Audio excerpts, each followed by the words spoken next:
Giovanni Paolo Colonna, un compositeur dont je connaissais l'importance, mais pour lequel je pouvais difficilement me représenter beaucoup de musique. Lorsque Jérôme Lejeune, du label Ricercar, nous a proposé à Scherzi Musicali et moi-même de nous atteler à l'opus 3 de ses motets, c'est avec beaucoup de curiosité que j'ai lu le premier motet Pulchres amica mea.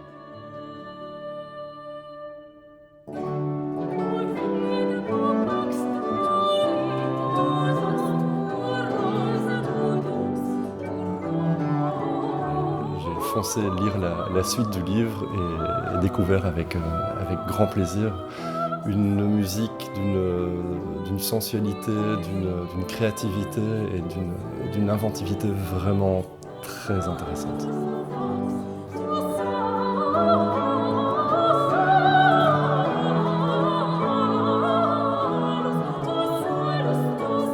Il y a énormément de combinaisons vocales très différentes. On a donc deux sopranos plutôt légers qui sont traités très très fort dans l'aigu par Colonna, mais également un soprano un petit peu plus central avec le timbre un petit peu plus sombre, un contre-ténor qui est dans une tessiture d'alto très très grave qui donne beaucoup de profondeur et de mystère dans les parties, et la voix de basse qui, comme c'est la coutume à l'époque, est traitée avec beaucoup de flexibilité, une écriture très très agile à travers toute la tessiture.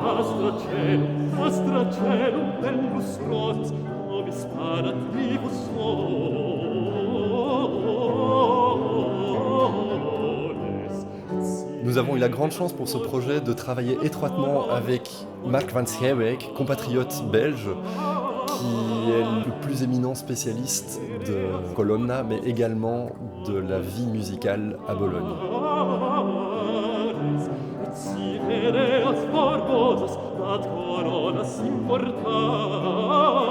Colonna était organiste, facteur d'orgue, mais surtout vivait au quotidien avec deux orgues exceptionnel à San Petronio. Il m'était donc impensable d'imaginer ne pas avoir un orgue italien au registre qu'on appelle principale, donc au tuyau en métal ouvert, qui donne une plénitude sonore, qui donne un grain, qui donne une attaque, qui vont donc soutenir la basse continue de manière incomparable.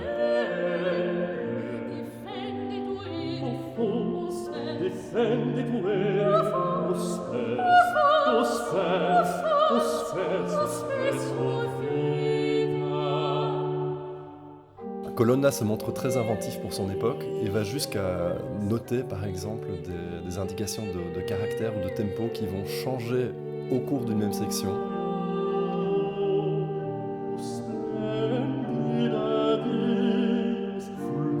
O Splendida Dies, qui donne son titre à l'album, démarre dans un climat très contemplatif. Et petit à petit, la pulsation accélère pour arriver dans un presto fulgurant, exubérant et même dans un état d'extase totale.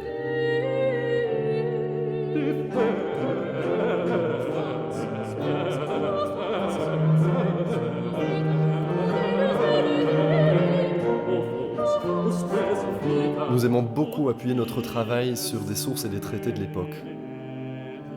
Deux traités en particulier nous ont été d'un très grand secours. Celui de Gasparini, qui montre comment enrichir les accords de notes étrangères, de dissonances colorées, telles qu'on pourrait le faire dans le jazz.